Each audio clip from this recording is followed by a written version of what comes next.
대포 얘기.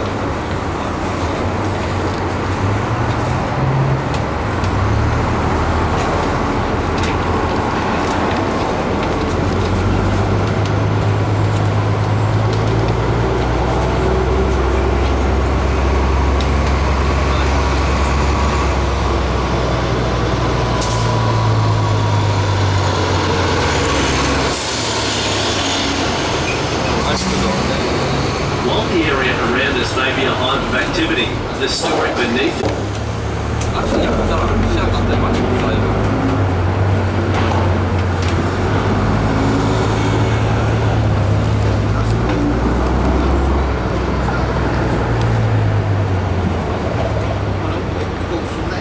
While the Young and Jackson Hotel is famous for being a meeting place for many, it's here.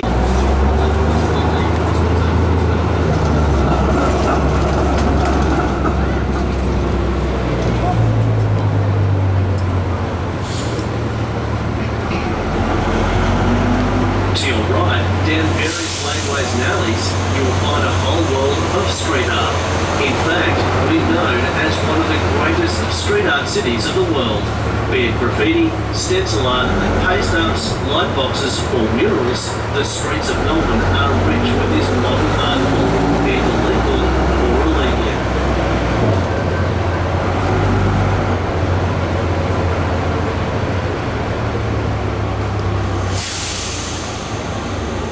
In the middle of the road to your right is a tram stop for the City Circle tram.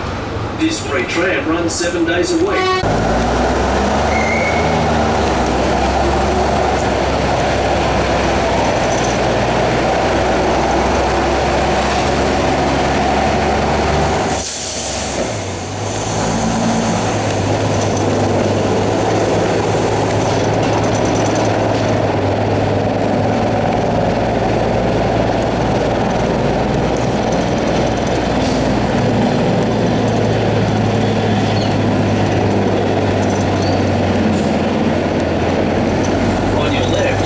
Melbourne's famous banana alley vaults.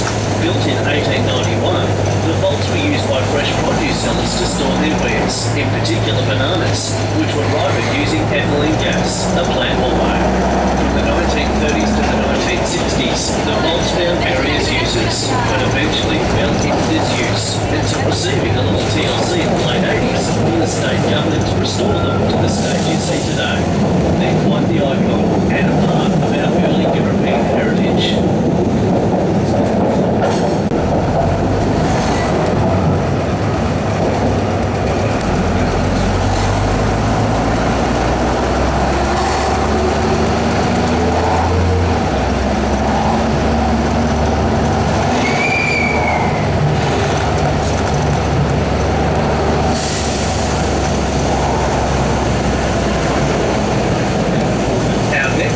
Is a real gem in the heart of Melbourne. Centrally located on the banks of the Yarra River, Sea Life Melbourne Aquarium takes you on an awe-inspiring journey through 12 amazing zones of discovered saltwater crocodiles. Sea Life Melbourne Aquarium takes you on an interactive adventure from the depths of the ocean to the icy waters of Antarctica. We have now arrived at the Sea Life Melbourne Aquarium stop. Don't forget your belongings and make sure to keep your ticket with you so you can hop on again when you're ready to continue your tour. See you later.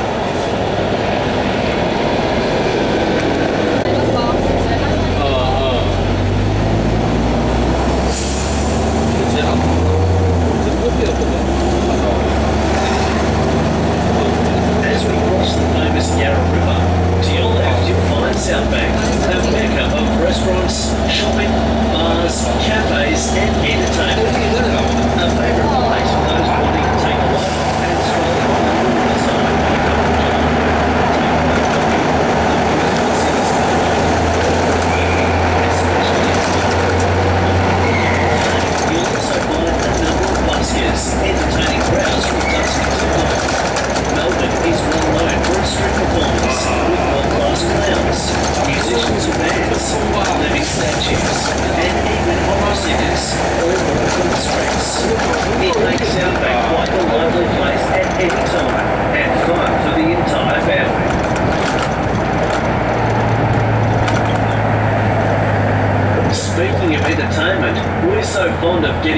experiencing life here in Melbourne, then there are over 50 public festivals every year. Rain, hail or shine, we love celebrating everything our city has to offer. There are food and wine festivals, fashion festivals, cinema festivals, art and design festivals, spiritual festivals, kids festivals, and dozens of different music festivals. That's a lot of festivals. There's also a number of major special events on the annual calendar that attract people from all over the world, like the Formula One Grand Prix, Australian Open Tennis, Spring Racing Carnival, and many more. In 2006, we even played host to the Commonwealth Games.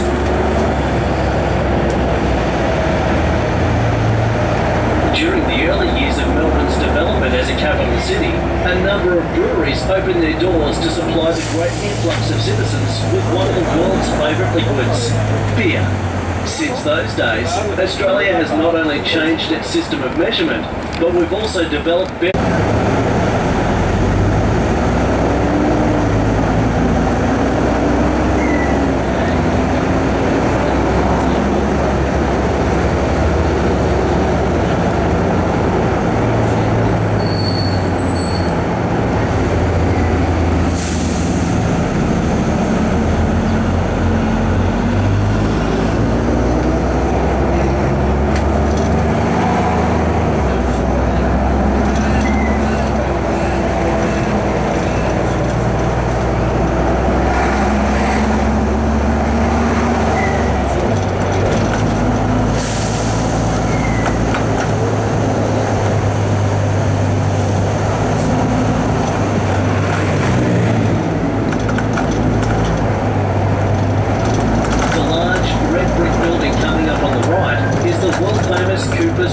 Building.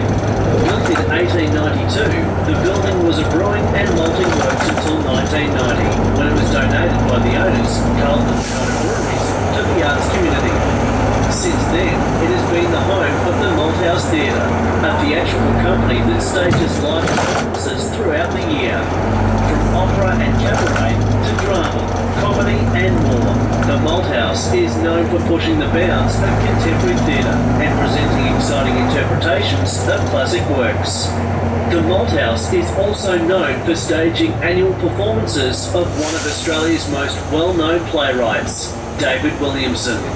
Made famous in 1971 for his iconic political drama Don's Party, Williamson has gone on to become a prolific playwright, examining and presenting Australian life from many different angles.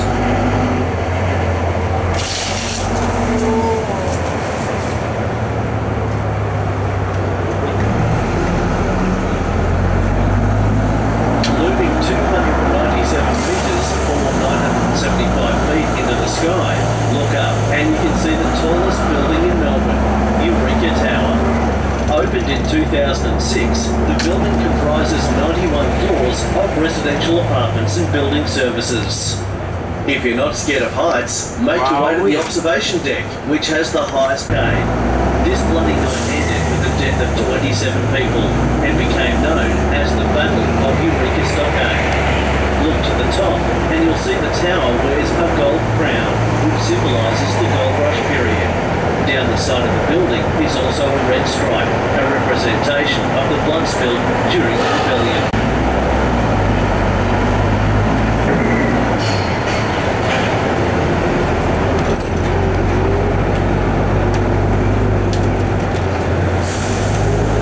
We're now arriving at the Eureka Tower stop.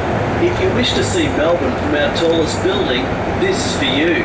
Also, this is our closest stop for the Melbourne River Cruises.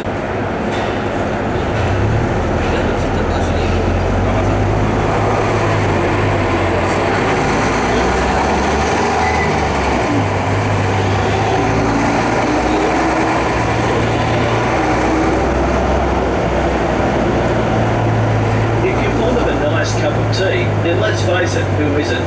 You've definitely come to the right place. Not only is Melbourne home to world-renowned coffee, but we also make a pretty good cup of tea. And what better way to enjoy a cuppa than a high tea? The practice of taking tea in the afternoon, accompanied by a tin platter of of sandwiches, savoury pastries, and scones with jam and cream is quite an old custom which originated in England around the 1840s. Melbourne has many exciting establishments that offer a delectable, sometimes decadent way to spend your afternoon. Some famous places in the city include Langham Hotel, just ahead of us, the Windsor Hotel, the Western Hotel, the National Gallery of Victoria, and the Hopeton Tea Rooms. It was a bustling new city. It was still only 70 years old, a young city by any standard, but it was growing fast, in some cases faster than its infrastructure and municipal services could cope with. In 1923, on the eve of the annual Spring Racing Carnival, half of Melbourne's police force, overworked and underpaid, began to strike for better working conditions. To say all hell broke loose is understating. For the next 2 nights, the city was beset with rioting and looting, resulting in the overturning of the police force. The remaining police then returned to work. The outcome of the strike eventually led to better working conditions and the introduction of a retirement pension for the city's thin blue line.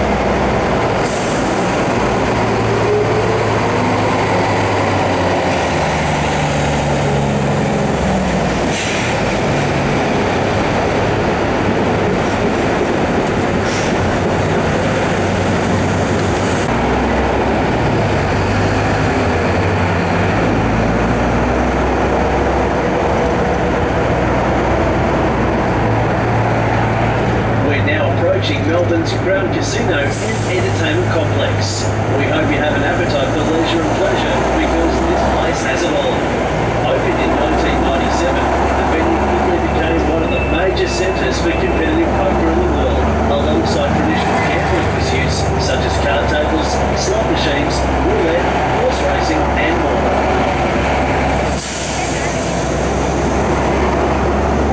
Entrance to our right is where many celebrities, big and small, have made their red carpet entrances for many award events.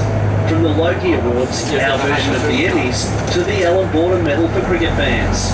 This area is always a place to keep your eyes on the lookout for that blundering celebrity. As we approach the next stop, Crown Casino, down the street on the left you'll find Galactic Circus, an indoor theme park for the entire family. On your right is the casino, so you can hop on again later. Best of luck.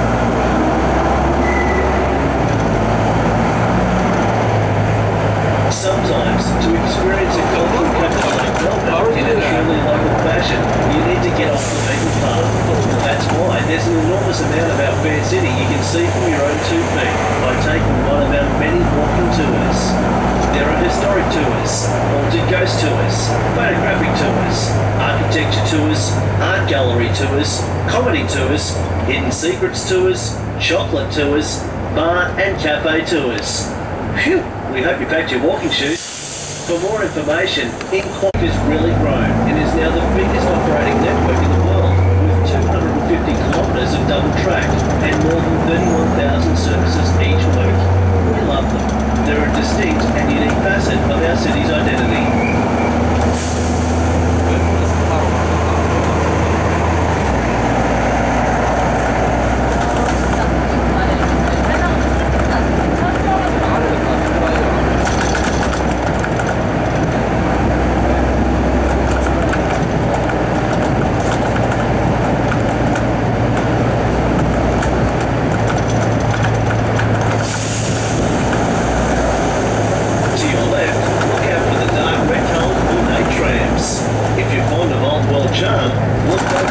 Than the Colonial Tramcar Restaurant.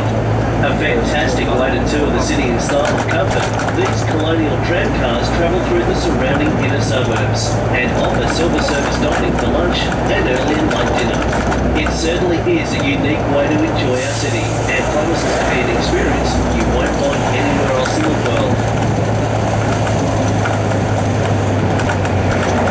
Melbourne is the city that almost never was. While the first European settlers focused on Sydney to make their new home, a small detachment was sent south, eventually settling in Tasmania, a state located to our south across Bass Strait. Then, in 1835, a farmer by the name of John Batman crossed the waters from Tasmania. After finding the area around the Bay Ideal, Batman founded a speculative settlement on the banks of the freshwater Yarra River. It wasn't long before others gave the colony their stamp of approval. There was no naming the new city Tasmania in honour of its unofficial founder. Instead, Burke named the city after the then British Prime Minister William Lamb II, Viscount Melbourne. We're glad he shortened the name to simply Melbourne. Now known as one of the world's most livable cities, it's Melbourne's sophisticated yet edgy style, combined with super friendly people, that gives the city its personality.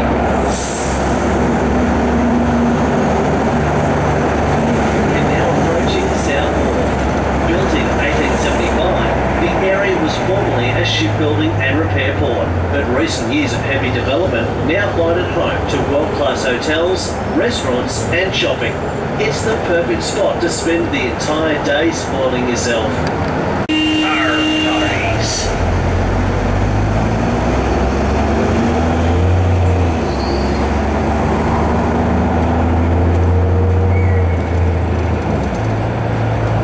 The building looming up on our left is the South Wharf Direct Factory Outlet, or DFO.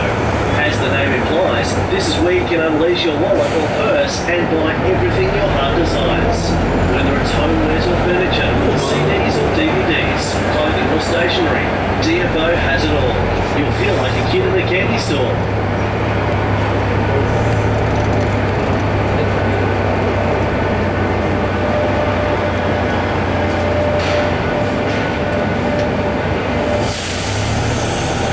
Welcome to the South Wharf Promenade, home to some of Melbourne's most exciting hospitality talent housed in the restored heritage cargo sheds.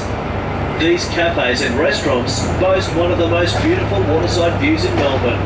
The Promenade welcomes and invites you to visit one of their restaurants and to enjoy discounted meals. Your driver will provide you with a special discount card on your way out.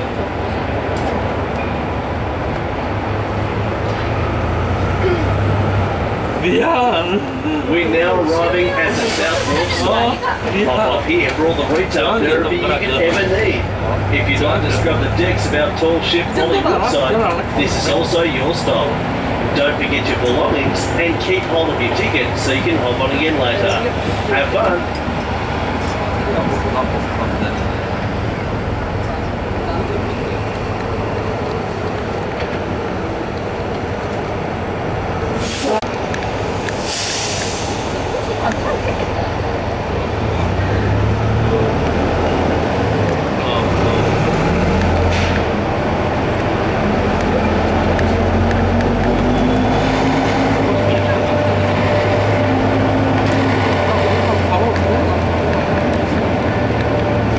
If you're visiting from overseas and are finding the local language a little challenging, don't worry. Us Australians have a unique way of changing or inventing words to suit ourselves. For starters, we usually like being called Aussies. If you've just woken up, we might ask you if you'd like anything for brekkie. Of course, we're talking about breakfast. If you're asked to someone's house for a barbie, no, they're not asking you to play with dolls. They're inviting you to a barbecue.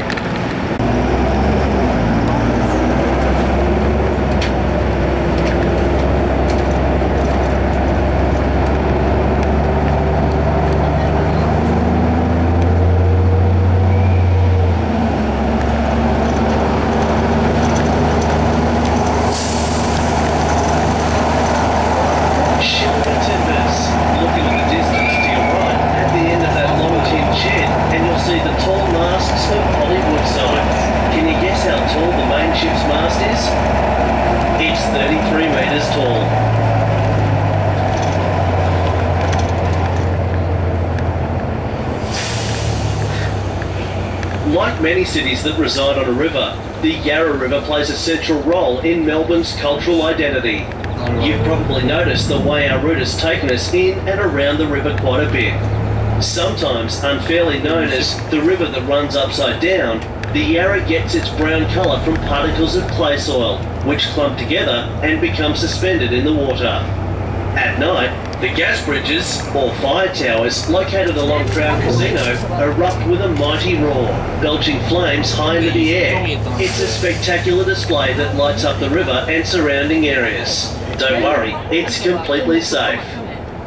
There's also many pieces. The advent of containerisation, the docks were found to be inadequate for new container ships. The area then fell into a period of disuse, which spanned many decades. While the intervening years saw proposals for the area to play a role in an Olympic bid for the city of Melbourne or be transformed into a technology city, the eventual decision for developing the area became what you see before you now. A modern mix of commercial and residential high-rises, filled with world-class restaurants and entertainment. Quite simply, it's Melbourne to a T.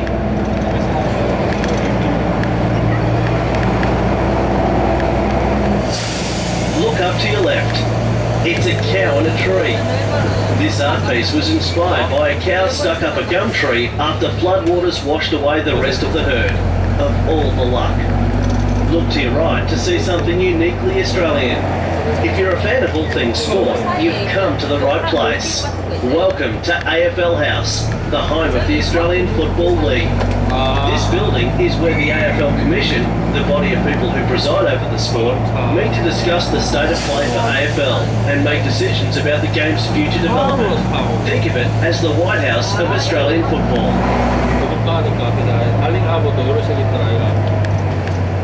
The more social side of the Docklands, Central Pier is devoted to leisure and entertainment. Cafes, bars, restaurants, it's all here. But fine whining and dining are just some of the reasons to come here. It's Melbourne, remember? We like hidden gems. Like many other new developments in Melbourne, this area contains a number of all. Cycling is actually a very romantic way to explore our city. You can also find a number of long bike tracks running in and around the city, which will also take you into the surrounding suburbs. Pick up a map of all the tracks at the Melbourne Visitor Centre, located at Federation Square.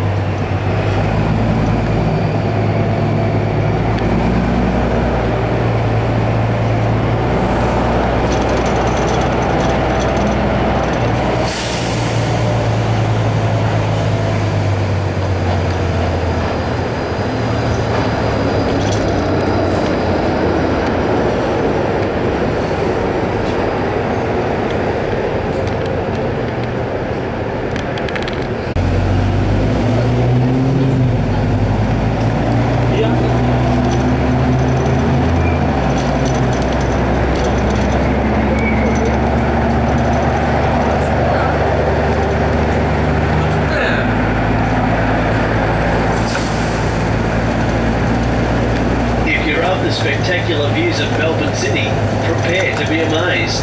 We're now approaching Docklands, home to the Melbourne Star Observation Wheel.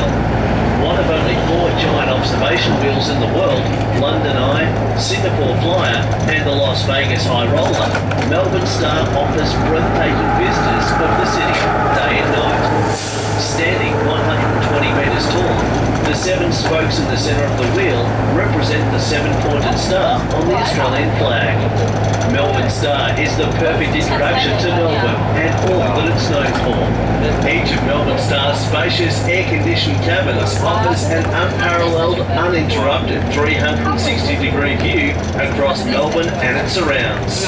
Melbourne Star is open every day from 10 a.m. until 10 p.m, allowing you a flight of discovery on board the Melbourne Star. Coming up next, you'll see Medibank Ice House, Australia's largest ice sports and entertainment venue, and one of the crowning achievements in our nation's pursuit of athletic excellence. The Ice House is home of the Olympic Winter Institute and hosts the 4 ice sports of ice hockey, figure skating, speed skating and curling. If you enjoy ice skating, it's open 7 days a week, 364 days a year.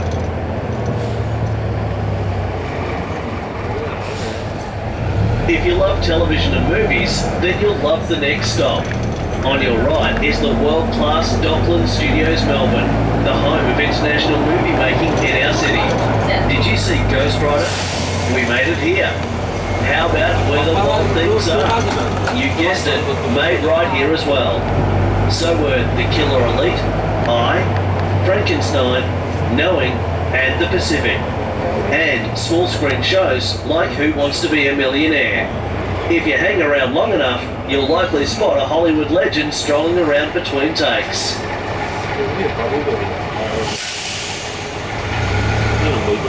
Our next stop is Harbour Town, Melbourne. Hop off here for shopping, restaurants, cafes and local entertainment. This is also the stop if you'd like to take a ride on the Melbourne Star observation wheel. Are you visiting Harbour Town from interstate?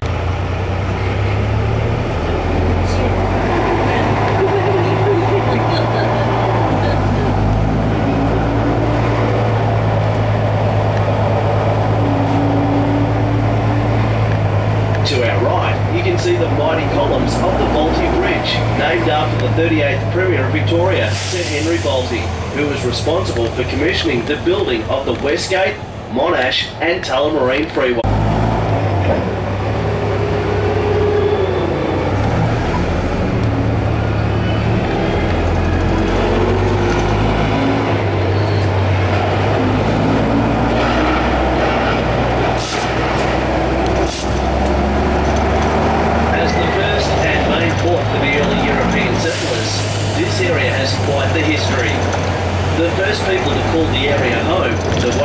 People would hunt and gather in the area around the bay, which was once a vast saltwater lake and swamp.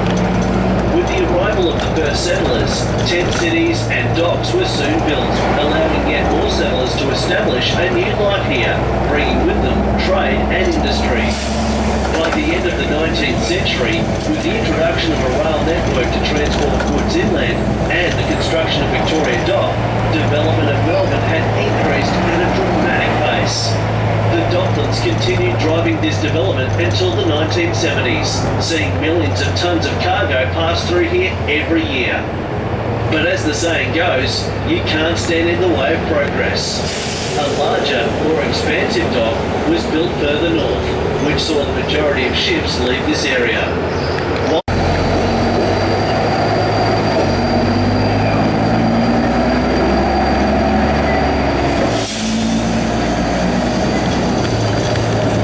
Did you know that our trams are a more popular mode of transport with more than just locals and tourists? On a recent visit to Melbourne, the Queen took a tram ride along tree lines in Kilburn Road. The special royal tram was decorated in Her Majesty's favourite colours and outfitted with every modern convenience she may require.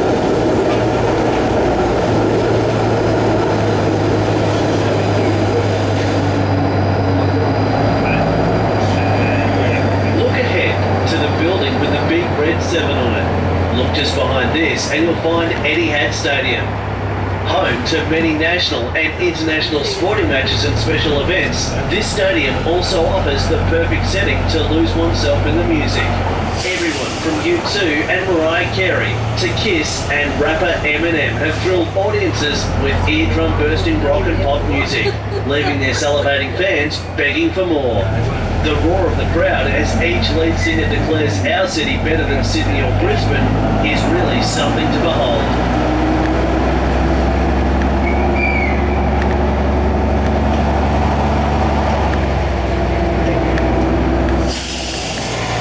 We've now arrived at the Etihad Stadium stop.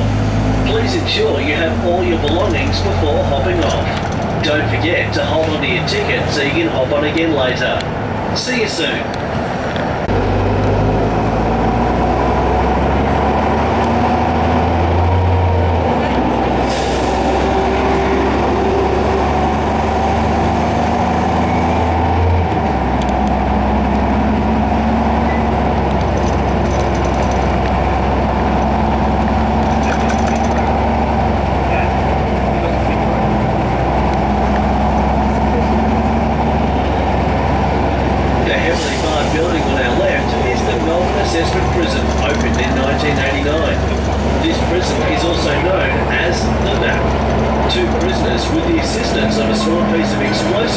Committed the Great Escape in March 1993. They blew out a part of the armoured plastic windows before climbing down a rope made out of knotted sheets to a getaway car parked nearby.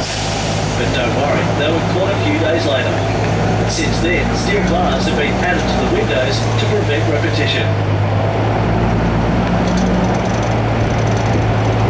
On the right is the William Angliss Institute.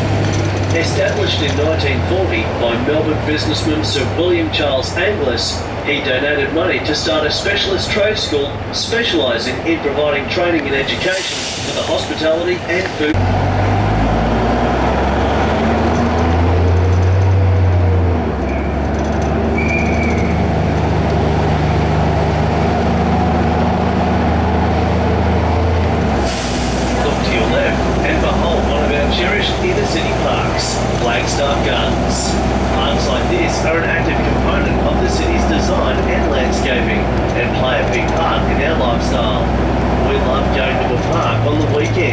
Maybe taking a cricket bat and tennis ball, and a few snags for the barbie, not to mention the company of a few good mates.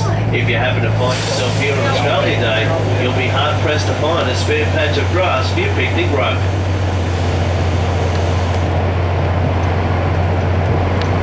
Coming up at the next intersection is a distinctly Melbourne traffic manoeuvre, the hook turn, to allow the trams free passage. Most intersections that permit both road traffic and trams require drivers who are turning right to move into the extreme left side of the lane and wait there while the tram proceeds. When the lights for the street they're turning into turn green, drivers can complete their turn. It's a piece of cake.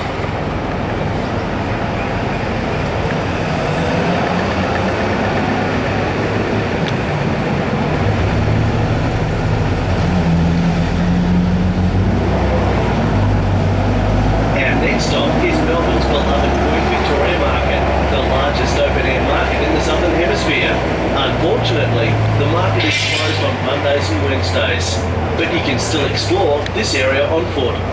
Known far and wide as Melbourne's favourite place to buy fresh produce, souvenirs and a snazzy delectable Spanish donuts. Along with live entertainment and buskers, there are also a number of special events held at the big market, like food and shopping tours, the night market, open every Wednesday during summer, and craft markets. The deli and meat halls offer an amazing array of delicatessen foods from local suppliers and beyond, as well as the freshest meat, poultry and seafood you'll find anywhere in the city. It's truly breathtaking.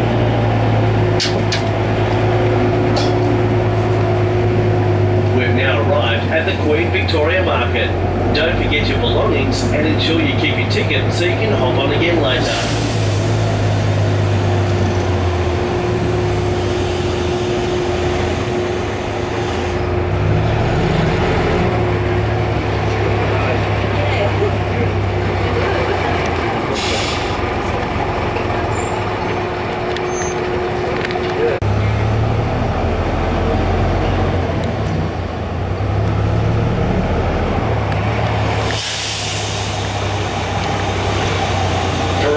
Interest in horse racing, you've come to a place of royalty.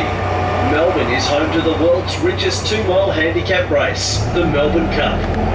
Otherwise known as the race that stops a nation, the most recent winner took home $6.2 million. That's enough to retire on. But more than just a sport, every year you can marvel at the pinnacle of fashion design with the world famous Fashions on the Field, a fashion competition for men and women of all ages. More than 60 years old, this annual event attracts fashionistas, celebrities and designers from across the globe. Many countries around the world even hold special events for Cup Day, be it London.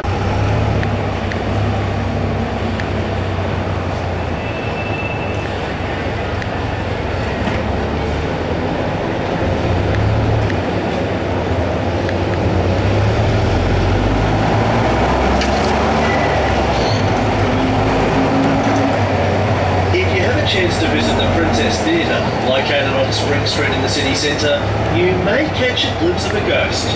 In 1888, opera singer Frederick Federici died. Since that time, there have been numerous sightings of a lonely figure that haunts the theatre. It's actually considered a remarkable production to catch a glimpse of a late opera singer. In honour of Federici, the theatre leaves one vacant seat every goes to sit and enjoy the production. Appropriately, this theatre is where the Australian premiere of Andrew Lloyd Webber's musical The Phantom of the Opera was first staged in Australia. We hope Federici liked it.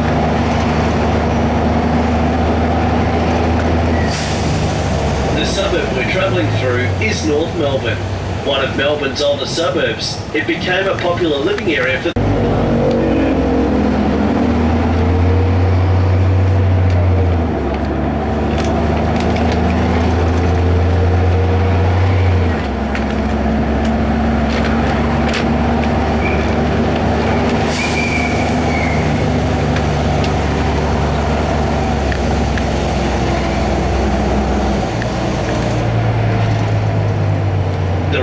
in front of us is known as the Haymarket Roundabout. This is a notorious roundabout, and we won't mention its nickname that it's been given by Victorians. The roundabout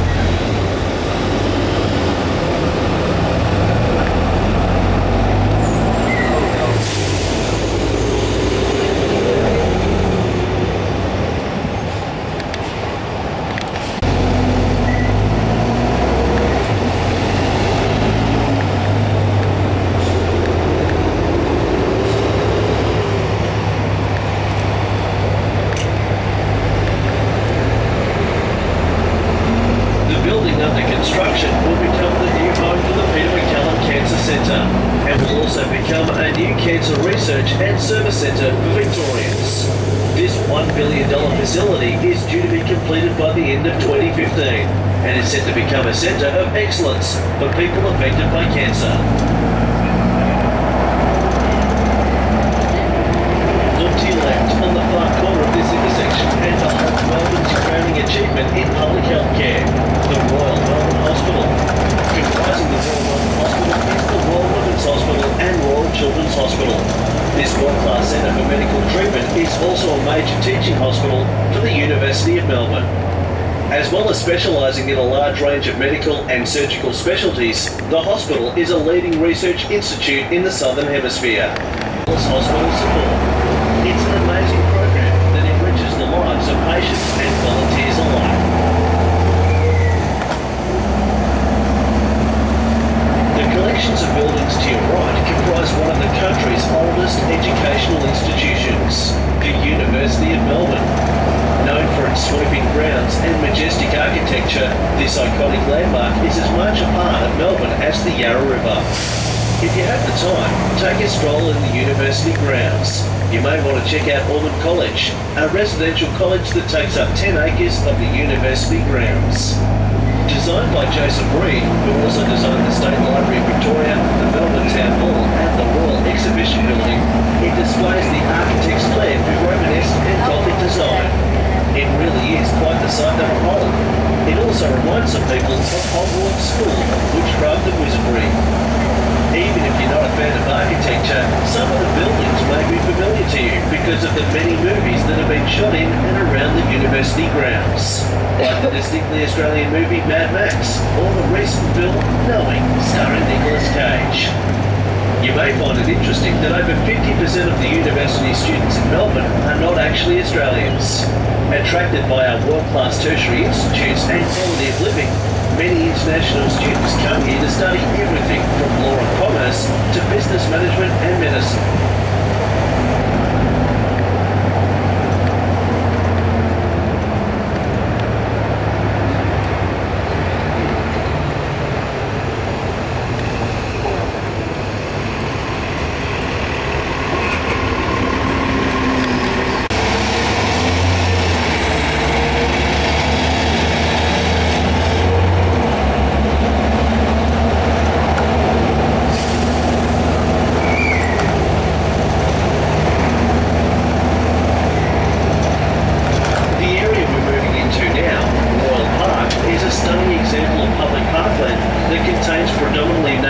And trees. Covering 170 hectares, it's the largest of Melbourne's inner city parks. Wandering through the many areas of lightly timbered eucalypt forest, you can't help get the feeling that you've journeyed far from the hustle and bustle of the city. The reality is, it's only 4 kilometres from the central business district, a factor that makes it appealing to those who like to enjoy the park's rolling grasslands breeding facilities while staying close to work or home. Proclaimed in 1854, the park has seen a number of uses over the years, from use as a military camp during World War I and II, or housing for visiting school children, to the homeless sporting centres and the Melbourne Zoo. What you see today is actually the result of a design competition held in 1984. The winning designers stated their aim was to harness the park as a place where the earth swells, the dome of the sky soars overhead, and the horizon beckons. While such poetic words go some ways to evoking the beauty of this amazing area, let your eyes wander into the distance, and Royal Park will speak for itself.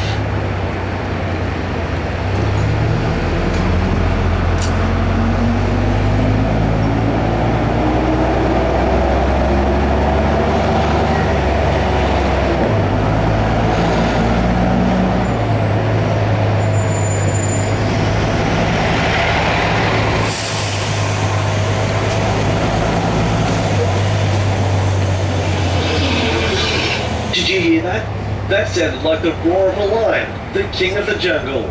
Don't be afraid, we're now approaching the Melbourne Zoo. Opened in 1862, the zoo has long been the perfect place for the entire family to enjoy all manner of animals, birds and insects in an educational setting. From Sumatran tigers to cotton-top tamarins, red pandas, gorillas and more. We promise it will be a day to remember. You'll also find many Australian animals housed in amazing purpose-built habitats like kangaroos and wombats, seals, platypi and penguins. And let's not forget our iconic koalas. They're as cute as they are fluffy. You can also get up close and personal with some of the zoo inhabitants as part of their Wild Encounters program. Play hide and seek with an elephant, feed a giraffe, or kiss a seal. With an equal focus on entertainment as well as conservation, the zoo aims to promote animal well-being and education, ensuring future generations understand the responsibility of caring for our environment and the creatures we share it with.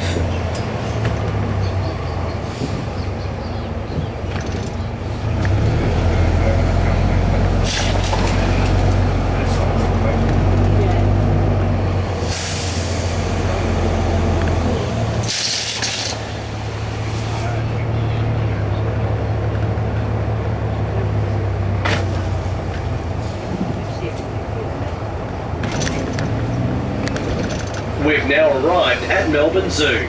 We know you're excited, but please don't forget your belongings when you hop off the bus. Ensure you keep your ticket with you so you can hop on again later. And remember, the only souvenirs you can bring back are the ones bought in the gift shop.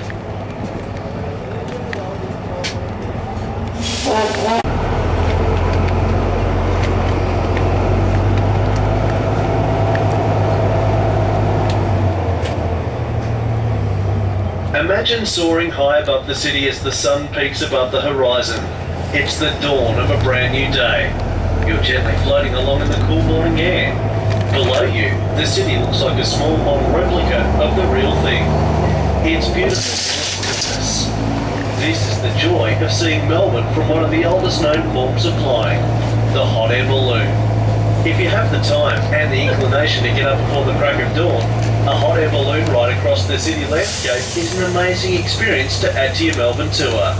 Getting a bird's eye view of the city centre, the MCG, the Arts Centre or the Yarra River is something you won't soon forget. Some flights will also take you over the Yarra Valley, Melbourne's famous winery region.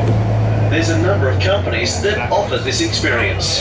Drop by the Melbourne Visitor Centre at Federation Square for more information.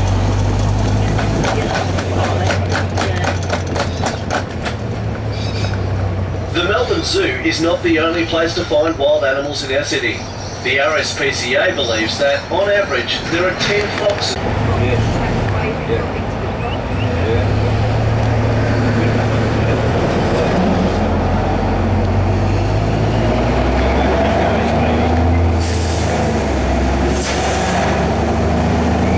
Coming up on our right, you will see a stone monument. This monument is in memory of the Burke and Wills expedition. Robert O'Hara Burke and William John Wills led an expedition of 19 men, and whose intention was to cross Australia from Melbourne in the south to the Gulf of Carpentaria in the north. This monument pit was the expedition's starting point on the 20th of August, 1860. The south-north successfully completed, but owing to poor leadership and some bad luck, both of the expedition's leaders died on the return journey.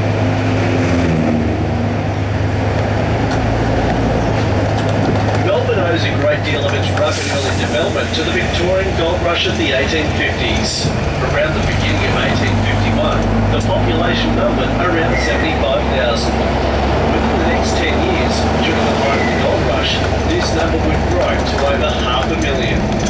For many people who came to Melbourne to seek their fortune, the area around us and that further to the north, called Brunswick, is where they made their last camp before setting off for the goldfields. In order to meet the demand for basic services like food, provisions and trade tools, this part of Melbourne developed very quickly. A local post office and area newspaper sprang up in the late 1850s, establishing Brunswick as a major beacon for Melbourne's early settlers. In the years that followed, commercial industry grew dramatically, attracting yet further people to move to the area to live and work. It is made to its current way of life. While it may be unrecognisable to anyone in the 1850s, you can still find many of the original workers' cottages in the area, along with public buildings that still remain from a time when gold was everyone's favourite colour.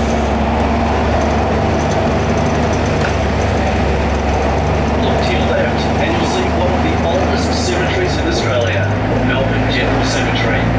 Known for its many heritage-listed buildings, pavilions and monuments, this necropolis is the final resting place of many notable Australians, stretching right throughout our colonial history. John Faulkner, one of the founders of Melbourne, found his final rest here, along with Robert O'Hara Burke and William John Wills. Peter Layla, one of the leaders of the Eureka Stockade Rebellion, champion boxer John Gentleman Jack McGowan also hung up his gloves here, as too did former Prime Ministers. For those inclined, you can actually take a guided ladder to earn a chance at glory. To celebrate the event, the centre of the city is blocked off, and tens of thousands gather for the grand final parade, clapping and cheering as their team drives along the street in open-air cars. The noise of the excited crowd is almost as thrilling as the roar of spectators at the actual match. It's infectious. Having a friendly kick of a footy is a popular Australian pastime. It's quite common for a football to come out at a barbecue, or to see people bouncing them around at a local park or football oval. If you'd like to buy an authentic football to take home with you, you're in luck.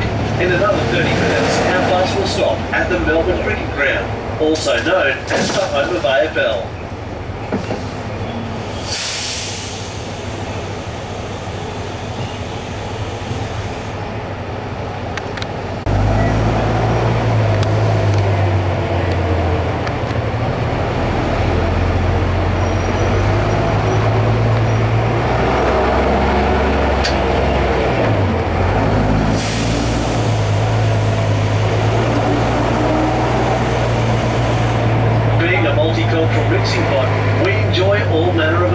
Cuisine, right on our doorstep.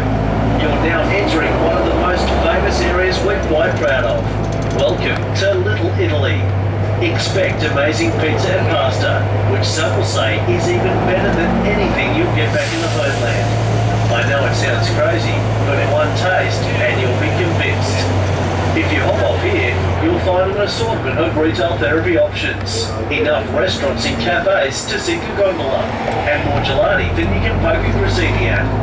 Naturally, the locals here are very proud of their heritage and do their utmost to promote this area as a slice of Italian hospitality. It's not uncommon for a waiter to ask you questions in Italian, wait patiently for your reply, then repeat their request in English. Lygon Street is also home to a slice of Australia's culinary history. Toto's Pizza House, the first pizza restaurant in the country. Opened in 1961, the restaurant is credited with introducing European cuisine to what some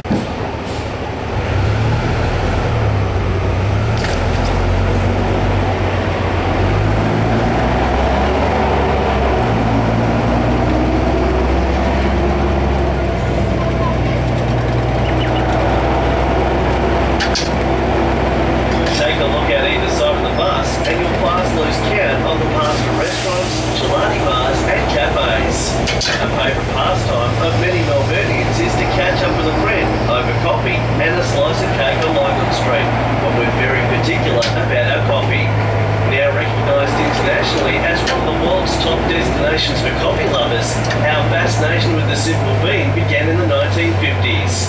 From those early days of small family businesses, which would import small quantities of beans to roast and distribute locally. In 1954, Lygon Street became an IMAX Melbourne Cinema, two great places to spend a day with the family. The largest museum in the Southern Hemisphere, at the Melbourne Museum you can explore our natural environment, culture and history. Originally opened in 1854 in the city centre, the museum was relocated to this new building in 2001 and boasts regular international touring exhibitions as well as permanent displays. Twice about going into the ocean again, and preserved human organs and body parts. Of course, no museum would be complete without its fair share of dinosaurs. It certainly is a great stop for the entire family. Children under 16 get free entry to the general exhibition, so you can make the most of it.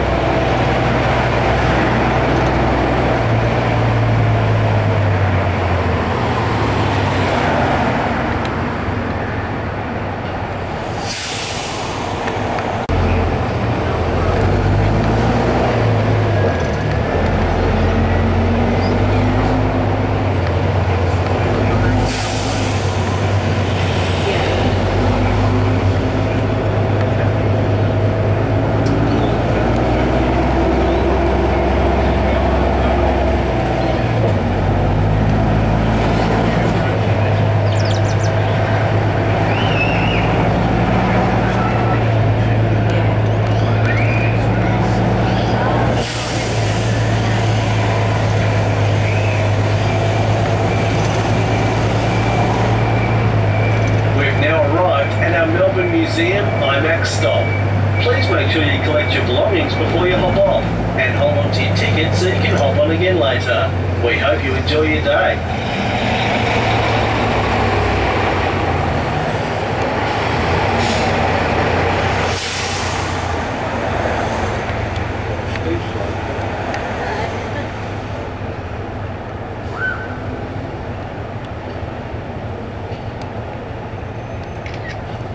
To your left, trade shows and fairs, as well as university exams.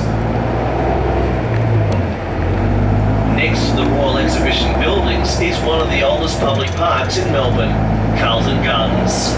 The heritage-listed garden is a stunning example of Victorian landscaping and design, with long, sweeping lawns that just beg for a midday nap, and two ornamental lakes that serve as popular drinking and swimming spots for local birdlife. It is also home to the annual Melbourne International Flower and Garden Show. If you have time, take a stroll through one of the tree-lined paths and soak up the ambience.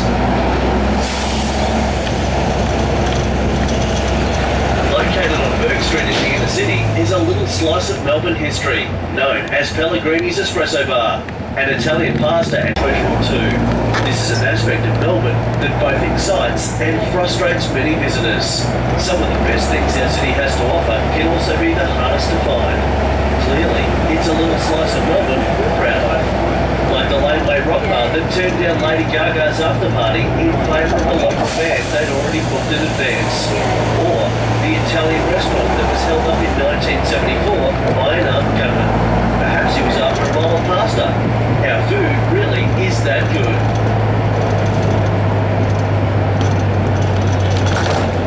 Coming up at our next stop is the wonder that is Melbourne's Chinatown. Here, you'll find a colourful street filled with top Asian eateries, plenty of fashion boutiques, and more Asian culture than you can poke a chopstick at. Due to the large influx of Asian migrants our city experienced during the gold rush of the 1850s, it's also Australia's oldest Chinatown. Naturally, during Chinese New Year, when the streets fill with dragons and firecrackers, it can get a little noisy. Regardless of the time of year, you can find a great bowl of noodles, tasty Peking duck pancakes, not to mention a formidable plate of dumplings. You'll also find Her Majesty's Theatre and the Comedy Theatre, which will shortly pass on our left.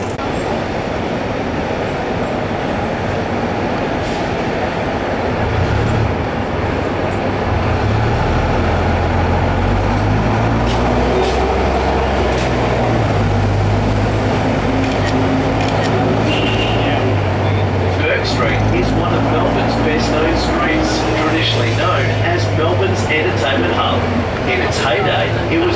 location of many of Melbourne's theatres, cinemas, as well as a major shopping precinct. Today, the entertainment hub is more well known as the Bourke Street Mall. Surrounded by department stores like Myer and David Jones, you can also take in some of the smaller arcades in the area. The historical General Post Office, or the GPO building, was severely damaged by a fire in 2001. This building has had an internal remodel into a new shopping arcade, which is now also home to Swedish retailer H&M. With a large amount of money coming into the city during the gold rush of the 1850s, impressive buildings sprang up almost overnight right across the city. Be it civic buildings, churches, or private dwellings, it was an impressive period of growth here. You can see the mighty Roman columns of Parliament House. The inside is even grander, with an unknown amount of real gold used to decorate the entire interior. You can take a tour of Parliament House, but only on days when Parliament is not sitting. Afterwards, you can enjoy a spot of afternoon tea in the a la carte restaurant and marvel at the portraits of our city's former leaders. On your right is the Hotel Windsor, formerly the Grand Hotel, which opened in 1884. This beautiful five-star hotel is considered one of the grandest hotels in Melbourne. This hotel also has a significant role in the history of Australia, as the place where the Constitution of Australia was drafted in 1898. This hotel is now earmarked for redevelopment in the near future. If you're a fan of architecture, you'll love our next stop. Coming up on your right, you'll find a couple of tall churches, the German Lutheran Trinity Church and St Patrick's Cathedral, both stunning examples of Gothic revival architecture. After the Parliament of Victoria was established here, many politicians and religious men lived side by side. Naturally, a brewery was within stone's throw of the area, the Old Victoria Brewery, built a few years before Parliament House. We call this area the Holy Trinity. While the brewery has since been converted into residential apartments, the churches and parliamentary buildings remain and serve as a reminder of the days when gold built our mighty city. If you're more a fan of science, northwest of here, you'll find the Fire Services Museum, which houses a collection of over 4,000 historical items relating to firefighting. Some say it's the hottest museum in town.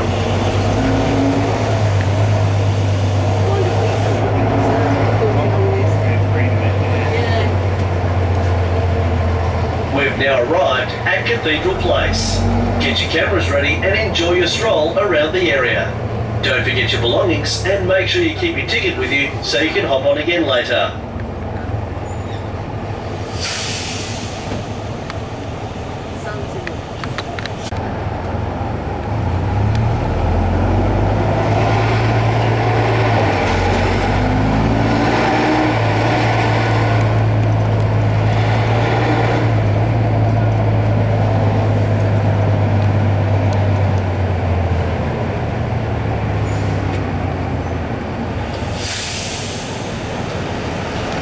Named after an old British military officer that few people in Melbourne have ever heard of. But within this green paradise is the parental home of a person most people would know about, the English navigator Captain James Cook.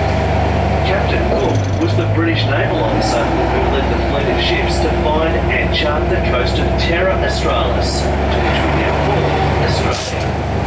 If you have time, take a walk through the conservatory and enjoy a stunning display of flora beauty, or take a tour of Cook's Cottage. Also a popular stop for the kids is the amazing Fairies Tree, featuring all manner of animals, both real and mythical, carved into the trunk. Treasury Gardens to the right is also popular for a leisurely lunch or midday nap. If you plan on hiring a bicycle and taking in some of the sights Melbourne has to offer, please ensure you don't ride through our parks. Many of them forbid riding to ensure pedestrian safety. We've now arrived at Fitzroy Gardens. Don't forget your belongings and ensure you keep your ticket.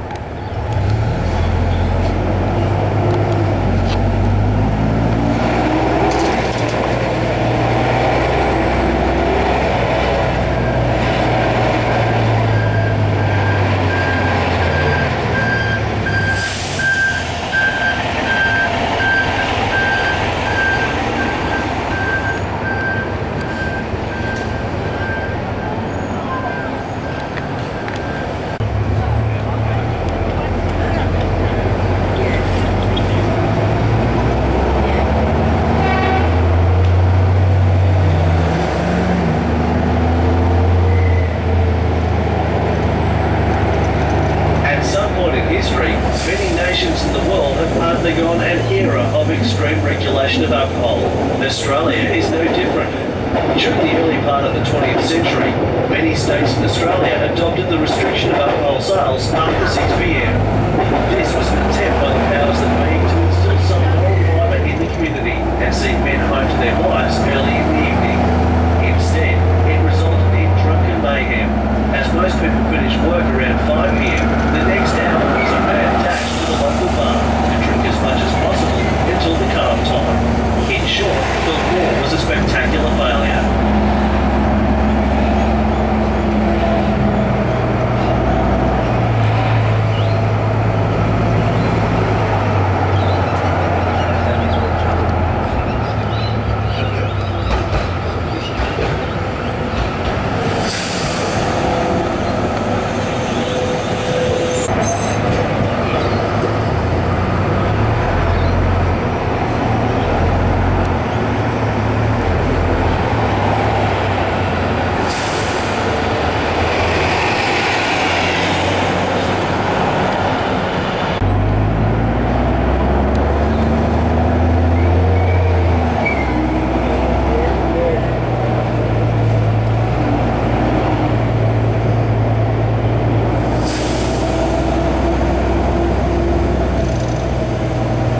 Next stop is a place for true sports fans and a shrine of worship for many Australians, the legendary Melbourne Cricket Ground, or MCG. The stadium was built in 1853 and has become a large part of our national sporting identity. Sure, the odd band or solo music act occasionally strut their stuff on stages here. It has also been host to the Olympic Games in 1956 and the Commonwealth Games in 2006. But the true stars of the show are the Australian Football League and cricket. The G, as it's affectionately known, regularly hosts events like the Ashes, the Test cricket series played but take a guided tour around the stadium and soak up this sporting legend firsthand. It's open Monday to Friday. But the best part about coming here is the National Sports Museum, featuring a variety of exhibitions and more than 2,500 items from Australia's sporting history. It's Mecca for any sports lover.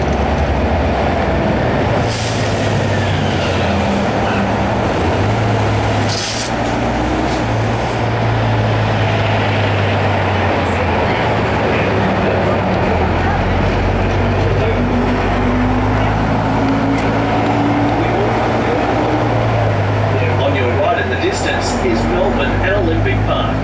This is where Melbourne plays proud host to a number of key international events. Fair income, we love our sport. From football and tennis to netball, cycling and rugby. Here you will find all the major sporting arenas you could ever need. Many famous names have trod these grassy grounds, hard courts and rain-soaked pitches, all in the pursuit of sporting excellence. Even on the hottest days of summer, these venues can draw capacity crowds of up to 100,000 people. The temperatures on the main court of the Australian Open, the first Grand Slam tennis tournament of each year, can reach up to 50 degrees Celsius. That's hot enough to fry an egg, albeit very slowly. We've now arrived at the Sports Precinct stop. Please ensure you collect your belongings before you hop off and keep your ticket on you so you can hop on again later. Have fun and see you on the next bus. Yeah.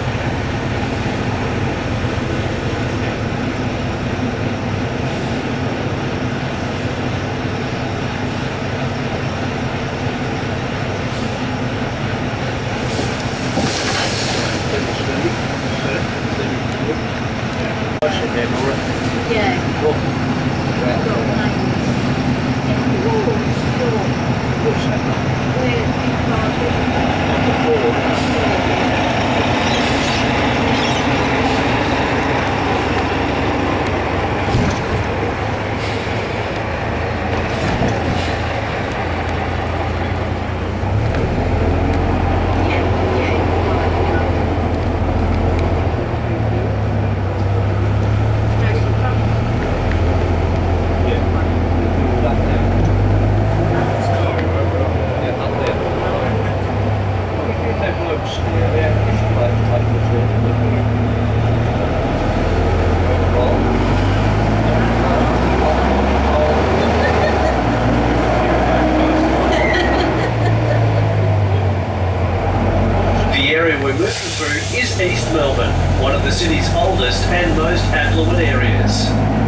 a small suburb, but it's big on picture-perfect landmarks.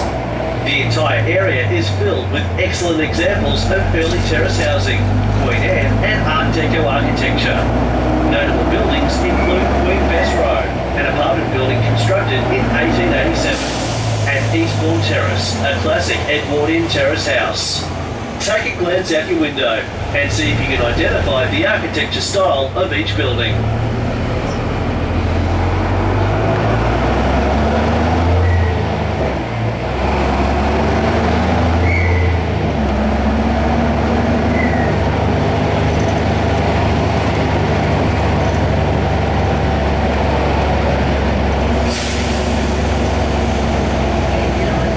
As we're nearing the end of our tour, how about a few quick facts about Melbourne? Melbourne is the only city in the world that has 5 international standard sporting stadiums and facilities, with none that are smaller.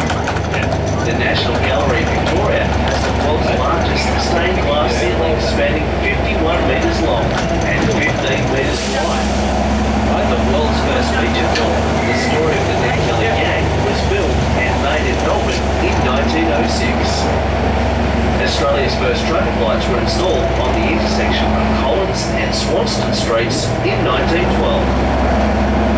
Melbourne scientists have been pivotal in the development of some of the biggest breakthroughs in biotechnology and technology. They have been responsible for such things as the bionic ear, ultrasound, the black box flight recorder, and of course, we can't forget Wi-Fi, just to name a few things.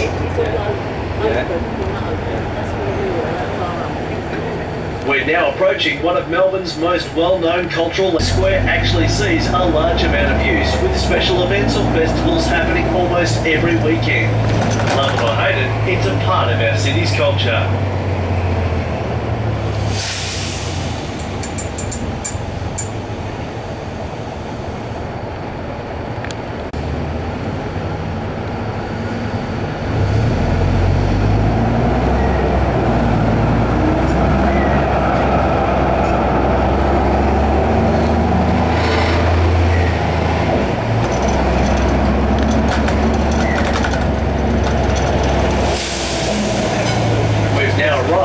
Federation Square, our final stop on the tour.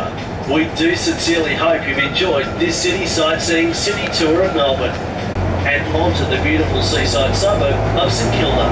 Just ask your driver when the next tour departs. You can now hop off here to access Fed Square, the Melbourne Visitor Centre, Flinders Street Railway Station just to the west, and the many trams that run along Swanston Street. Please ensure you have all your belongings with you before you hop off. And thanks again for riding with us. Have a great day.